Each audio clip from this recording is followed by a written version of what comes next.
Hello friends, welcome to my channel Travelshree. আশা করি আপনারা সবাই ভালো আছেন, আর আমি তো ভালো আছি, কেননা আমি এখন বেড়াতে যাচ্ছি। আমরা সাঁতরাগাছি ক্রস করছি। এই যে সাঁতরাগাছি স্টেশন দেখতেই পাচ্ছেন। তো সাঁতরাগাছি স্টেশন ক্রস করছি, এখন ঘড়িতে 10:16 বাজে। আর আমরা এখান থেকে যাচ্ছি কিন্তু খুব কাছেই একটা জায়গায়, উইকেন্ড ডেস্টিনেশন বলতে পারেন, চন্দননগর। আমরা আজকে চন্দননগর দেখবো, সঙ্গে থাকবে চন্দননগরের থেকে আরেকটু এগিয়ে ব্যান্ডেল, হংসেশ্বরী মন্দির দেখবো, ব্যান্ডেল চার্চ দেখবো, ইমামবাড়া দেখবো, হংসেশ্বরী মন্দির বাঁশবেড়িয়ায় অবস্থিত। এই সব জিনিসগুলো দেখবো। চাইলে আপনারা এইভাবে একটা উইকেন্ড ট্রিপ করতে পারেন। সবাই বলছে মনসুন উইকেন্ড ট্রিপ দেখান, তো আমি ভাবছিলাম যে এইরকমই একটা ছোটখাটো ট্রিপ হলে কেমন হয়। একদিনে সকালে গিয়ে বিকালে ফিরে আসতে পারবেন, আর নইলে একটুখানি একটা রাত্রি আমাদের ওটা থাকতেও পারেন। সুন্দর গাছপালা দেখুন, চা বা কফি হাতে এখানে বসে শুধু রিল্যাক্স করা, খাওয়া দাওয়া করো আর গল্প আড্ডা করো। দারুণ লাগবে, দারুণ দারুণ দারুণ। Happy anniversary both of you. খুব ভালো থাকো সবাই, আসছে বছর আবার হবে।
সাঁতরাগাছি থেকে সোজা ওই ফ্লাইওভারের উপর উঠে যাচ্ছি, আর এই লেফটের দিকে গেলে খড়গপুরের দিকে চলে যাবে। এখানে এই রাস্তা ধরে আমরা বেশ কিছুটা গিয়ে তারপরে দিল্লি রোডের দিকে চলে যাব।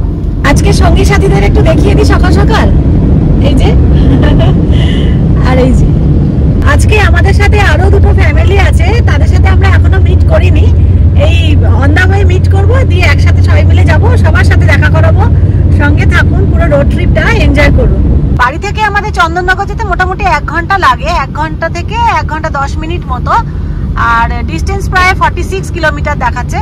তো আমরা এখন অনেকটা এগিয়ে এসেছি, হাইওয়েতে উঠে গেছি। এখন আমাদের টাইমিং দেখাচ্ছে, আমরা এখন এখানে রয়েছি 51 মিনিট মতো আমাদের এখন দেখাচ্ছে। আমরা একটু ফুয়েলের জন্য একটু দাঁড়াচ্ছি। এটা একটা ভারত পেট্রোলিয়ামের পেট্রোল পাম্প রয়েছে এখানে। আমরা সোজা থেকে বাঁ দিকে বেঁকে গেলাম। এইখান থেকে আমাদের এবার ব্রিজের নিচ দিয়ে দিল্লি রোড ধরবো। এই হচ্ছে রাস্তা, সোজা গেলে বর্ধমান, আর আমরা সোজা এইদিকে বেঁকে যাচ্ছি। এই ফ্লাইওভারটার জাস্ট নিচ দিয়ে ডান দিকে চলে গেলে দিল্লি রোড ধরবো আমরা।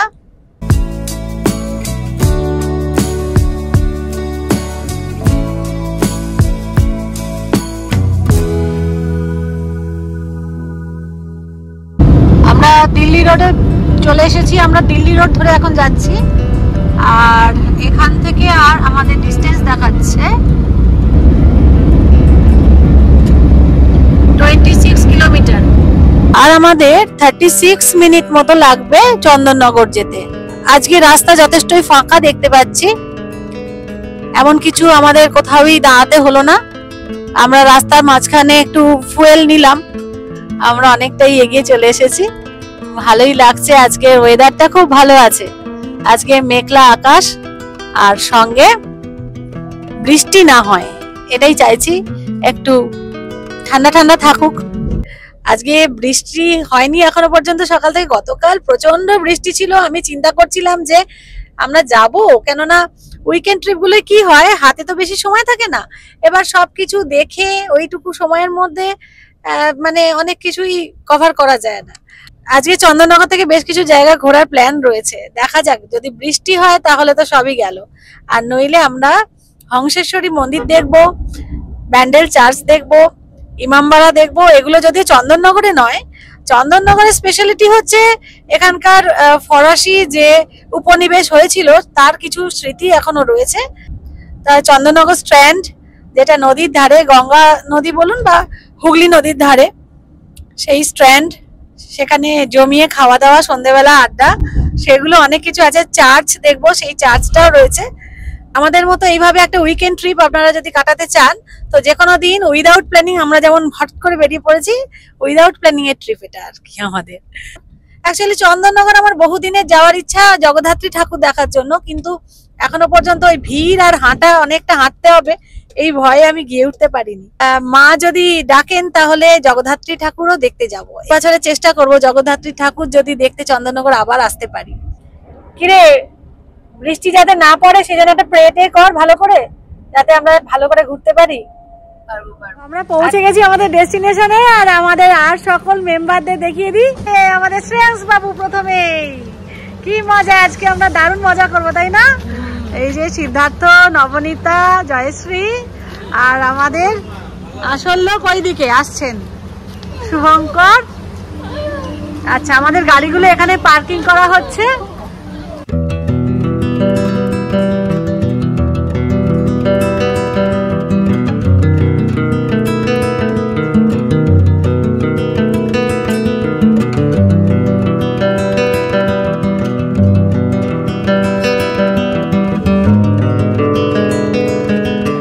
আমরা এই আলো প্রপার্টি রেস্টুরেন্টে চলে এসেছি। এখানে খুব সুন্দর লাঞ্চ, ডিনার পাবেন আপনারা, আর তাছাড়া ব্রেকফাস্ট তো কমপ্লিমেন্টারি রয়েইছে। সমস্ত ওয়েস্ট বেঙ্গল ট্যুরিজমের সব প্রপার্টিগুলো যেরকম ব্রেকফাস্ট কমপ্লিমেন্টারি থাকে। আচ্ছা, ওপরটা বার রয়েছে, আপনারা রেস্টুরেন্টে বসে টিভিও দেখতে পারবেন। আমাদের রুম দেওয়া হয়েছে সেকেন্ড ফ্লোরে, লিফট অবশ্যই আছে। রুম আমাদের B8 double bed deluxe room, আর এক্সট্রা পার্সেন্ট হলে তার জন্য 20% এক্সট্রা দিতে হবে, আর যদি কট নেন তাহলে 30% এক্সট্রা। তো এইটা সব ওয়েস্ট বেঙ্গল ট্যুরিজমের যত প্রপার্টি আছে তার। যেহেতু নতুন প্রপার্টি, একেবারে নিট অ্যান্ড ক্লিন, আর খুব সুন্দর ফার্নিচারের কালারগুলো, রুমের কালার দেখাই চলুন। প্রথমেই দেখুন, এখানে লাগেজ রাখার জায়গা, আপনার জুতো রাখার জায়গা সমস্ত রয়েছে। এখানে ওয়াশরুম পরে দেখাচ্ছি, তার আগে এটা দেখে নিন। এটা হচ্ছে সুন্দর একটা বিশাল সাইজের ওয়ার্ডরোব।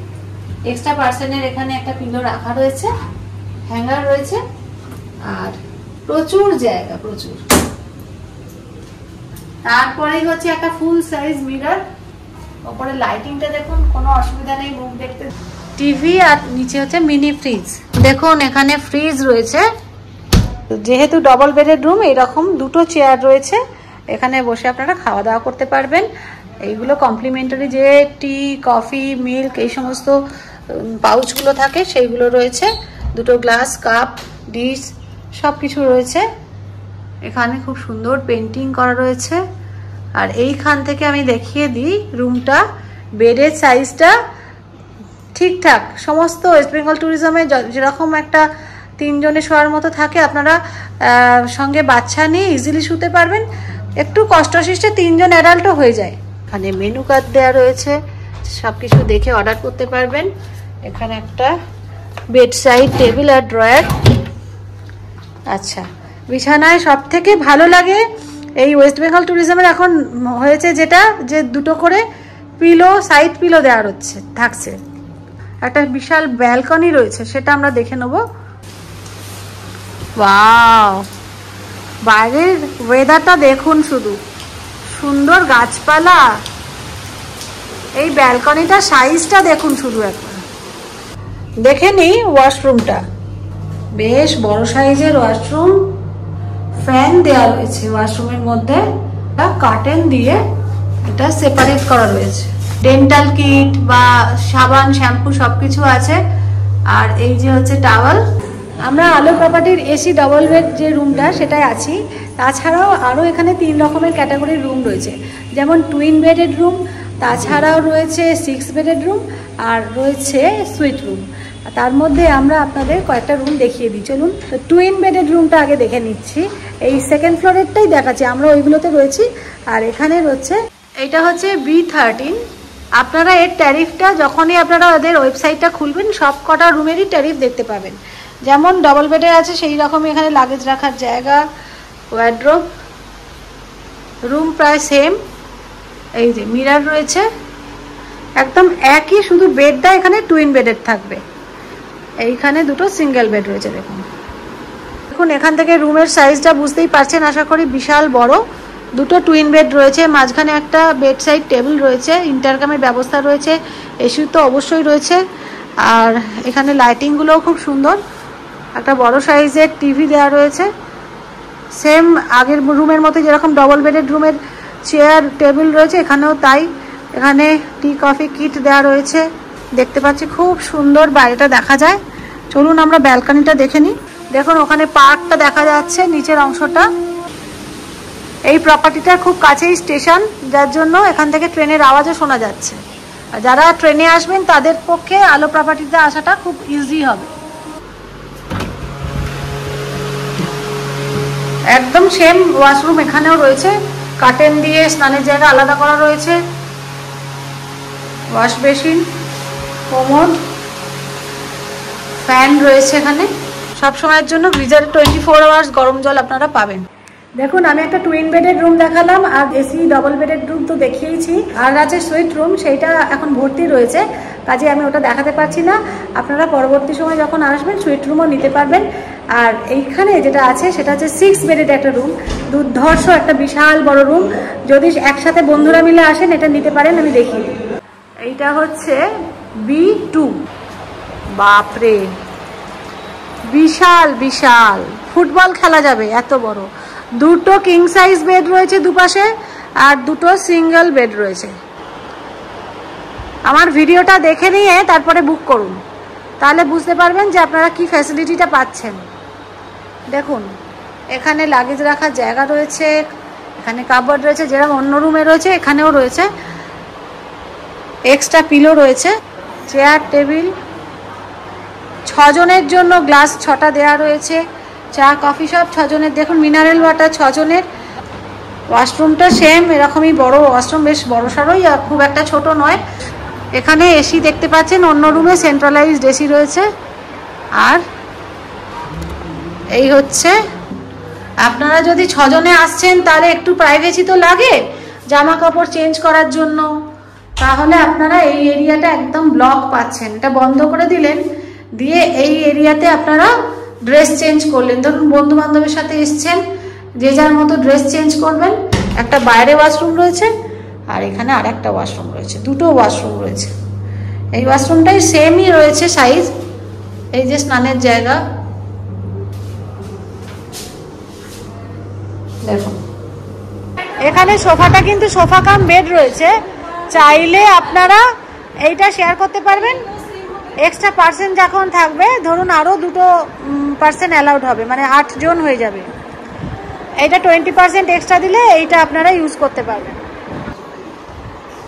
এরা খুশি হয়ে গেছে, বলছে এইটা কেন নিলাম না। তো আমরা ট্যুরিজম প্রপার্টি থেকে বেরিয়ে চলে যাচ্ছি জলশ্রী, কেননা আমাদের ইচ্ছা আছে ওখানে আজকে লাঞ্চটা করব। আপনারা চাইলে ট্যুরিজম প্রপার্টি রেস্টুরেন্টেও লাঞ্চ করতে পারেন বা ডিনার করতে পারেন।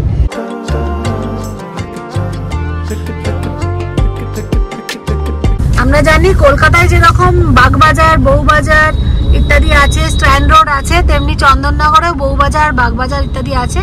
আমরা বউবাজার অঞ্চল ছেড়ে বেরিয়ে এলাম, ওখানটায় বউবাজার লেখা ছিল। চন্দননগরের খাবার দাবার সম্পর্কে আমাদের যথেষ্ট একটা ভালো ধারণা রয়েছে, সবাইকার ব্লগ দেখেছি বা বন্ধু বান্ধবের কাছে শুনেছি।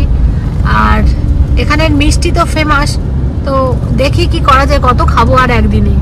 আমরা স্টেশন পেরিয়ে, চন্দননগর স্টেশন পেরিয়ে চলে এলাম RB অ্যাভিনিউ স্টেশন রোড। আপনারা যদি ট্রেনে আসেন তাহলে ট্রেনে স্টেশনে নেমে সেখান থেকে অটো ধরে, এই যে দেখছেন টোটো অটো সব যাচ্ছে, এখান থেকে আপনারা সোজা চলে যেতে পারবেন জলশ্রী। আমরা এখন স্টেশন রোড ফটকগোড়া চন্দননগরের এই রাস্তা দিয়ে যাচ্ছি। আমি প্রথম এলাম, যারা আপনারা এখনো আসেননি তারাও দেখে নিন এই জায়গাটা কেমন। আমরা চলে এসেছি এবার এই জায়গাটা, এটা বাগবাজার। একটা ক্রসিং এ এসেছি, এই স্ট্যান্ডের কাছাকাছি চলে এসেছি, চন্দননগর স্ট্যান্ড। তার সোজা চলে এসেছি রানীর ঘাট। এইখান থেকে শুরু হচ্ছে স্ট্যান্ডটা, অ্যাকচুয়ালি রানীর ঘাট থেকে।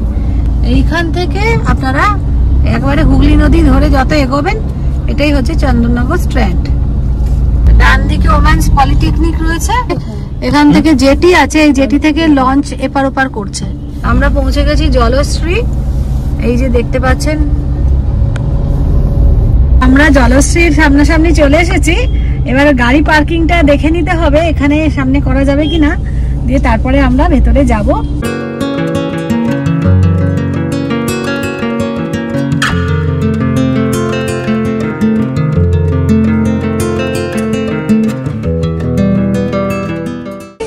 একেবারে নদীর ধারে খুব সুন্দর একটা অ্যাম্বিয়েন্স রয়েছে।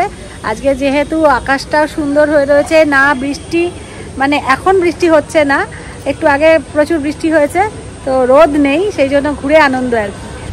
যেমন কলকাতায় আমরা জানি ফ্লোটেল রয়েছে, সেই রকমই এখানে করা হয়েছে। ওই পাশ থেকে যে লঞ্চগুলো ছাড়ে ও পাশে যাওয়ার জন্য। আর যেহেতু বর্ষা, সেই জন্য প্রচুর জল আর কি। আমাদের হুগলি নদী তো এমনিতেই সুন্দর, গঙ্গা যাকে বলে, তো গঙ্গার তো রূপ এমনিতেই অপরূপ, বর্ষায় আরো সুন্দর হয়েছে।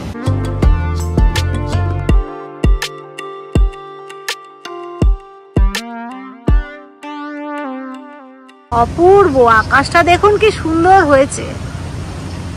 ওয়াও, এখানে বসেও আপনারা খেতে পারেন, এখানটা খুব সুন্দর করে সাজানো।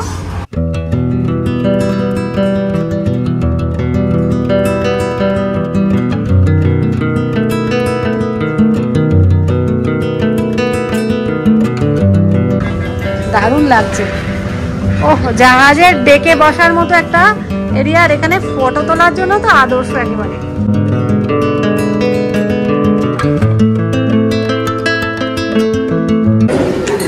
খাওয়া দাওয়া কি হবে কি মনে হচ্ছে? কার? আচ্ছা, আমরা নিয়েছি একটা ফিশ কাবাব, যেটা ফিশ হরিয়ালি কাবাব, আর তার সাথে নিয়েছি মেন কোর্সে হচ্ছে মাটন কষা আর বাসমতি পোলাও, আর তার সাথে থাকছে নান। আর এখানে খুব ভালো একটা আইসক্রিম পাওয়া যায়, ফ্রাইড আইসক্রিম বলে, সেটা নিতে পারেন।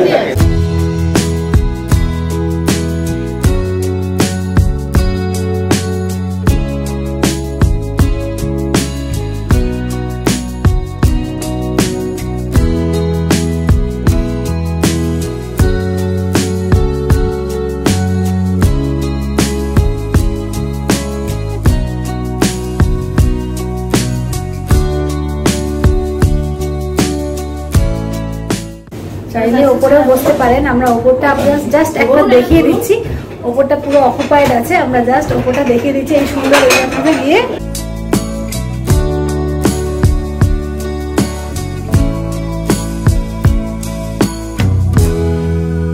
আচ্ছা, তোমাদের কি মত? জলশ্রী কেমন লাগলো? দারুণ, খুব ভালো লেগেছে। জলশ্রী খুব ভালো লেগেছে, আর জলশ্রীতে খাওয়া দাওয়া খুব ভালো লেগেছে। এবারে আমরা জলশ্রী থেকে বেরিয়ে ইমামবাড়ার দিকে যাচ্ছি, ব্যান্ডেলে। তারপরে ব্যান্ডেল চার্চ দেখে লাস্টে হংসেশ্বরী মন্দির বাঁশবেড়িয়া দেখে পুরো দিনটা এন্ড করবো আবার। আর সন্ধ্যেবেলা যদি বৃষ্টি না থাকে তাহলে আরেকবার স্ট্যান্ডে আসার ইচ্ছা আছে। এসেছি হুগলি ইমামবাড়া, কাজ চলছে এখানে, মেনটেন্যান্সের কাজ চলছে।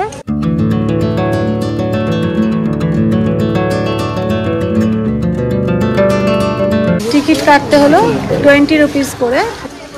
এই যে হুগলি ইমামবাড়া, অপরূপ হুগলি ইমামবাড়া তৈরি হয়েছিল 1841 থেকে 1861 সাল, দীর্ঘ 20 বছর ধরে। হুগলি ইমামবাড়া দেখে আমরা তাড়াতাড়ি বেরিয়ে এলাম, কেননা আমাদের হাতে একদম সময় নেই, আমাদের ব্যান্ডেল চার্চটাও দেখতে হবে। তাই জন্য আমরা বেরিয়ে এলাম। 4:15 বাজে, আর চার্চটা খোলা থাকে 4:30 কি 4:45 অবধি, সেই জন্য আমাদের একটু তাড়াতাড়ি যেতে হবে। ব্যান্ডেল ব্যাসিলিকা 1599 দেখুন লেখা আছে। তো তো কোনো প্রবেশ মূল্য নেই এখানে, টিকিট কাটার ব্যাপার নেই, আপনারা এসে সরাসরি চার্চে ঢুকে যেতে পারবেন। 1655 খ্রিস্টাব্দে এক গ্রীষ্মকালে আকস্মিক এই সুবৃহৎ পর্তুগিজ জাহাজ ব্যান্ডেল গির্জার ঘাটে পৌঁছেছিল। কুমারী মারির অলৌকিক মূর্তির পুনঃপ্রতিষ্ঠা দিবস ছিল, সেই সময় মাস্তুলটা এই জায়গায় ভেসে এসেছিল এবং তারপরে এইখানে মাতা মেরির নামে এই ব্যাসিলিকা চার্চটি তৈরি হয়েছে।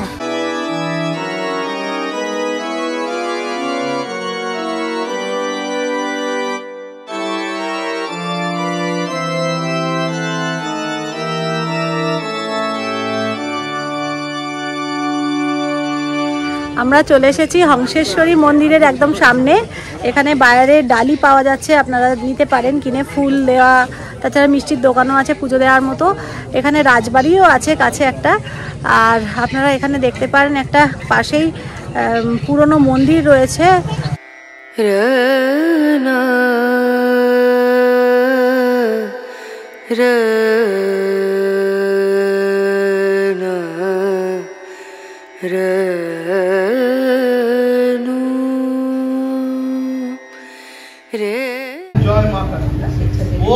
এই মন্দিরটি হচ্ছে হংসেশ্বরী মন্দির।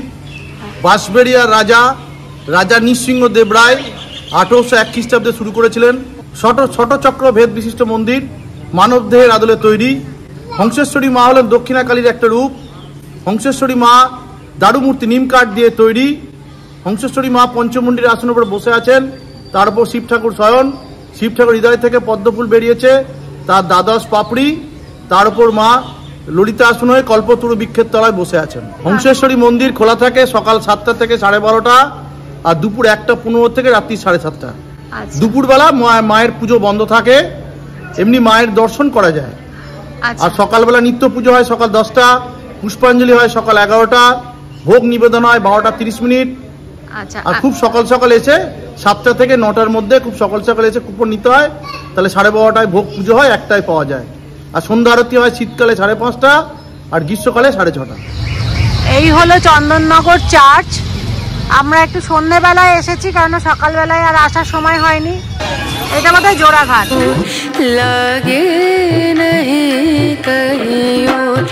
লাগে Indo French cultural centre and museum.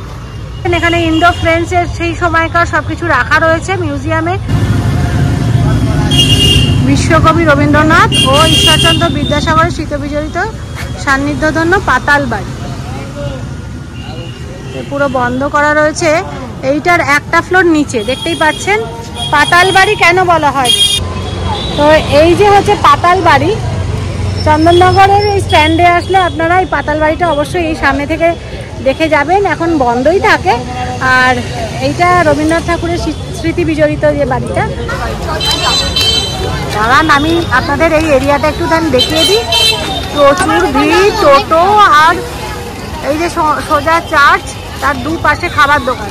চন্দননগরের famous বলাইয়ের fast food সেন্টারে চলে এসেছি।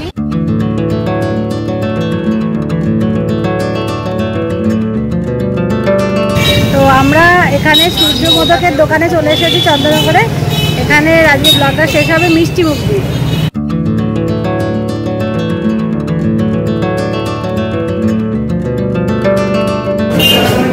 দাদা সরপুরিয়া কত করে এই দুটো? এইটা কত? 20 টাকা। আচ্ছা হ্যাঁ, এটা 20, ওটাও। এই যে সব শেষে ফুল টিম এখন মিষ্টি খাচ্ছে। তাহলে চন্দননগর ঘোরা কেমন হলো? সবাইকার কি বক্তব্য? দারুণ ভালো লেগেছে শ্রেয়াংসের চন্দননগর। আর মিষ্টিটা কেমন লাগছে তোমার? চকলেট মিষ্টিটা ভালো? ঠিক আছে তাহলে টাটা করে দাও ব্লগে একটুখানি। বাই। টাটা। আমরা মিষ্টি দিয়ে শেষ করে দিচ্ছি আজকের ব্লগ।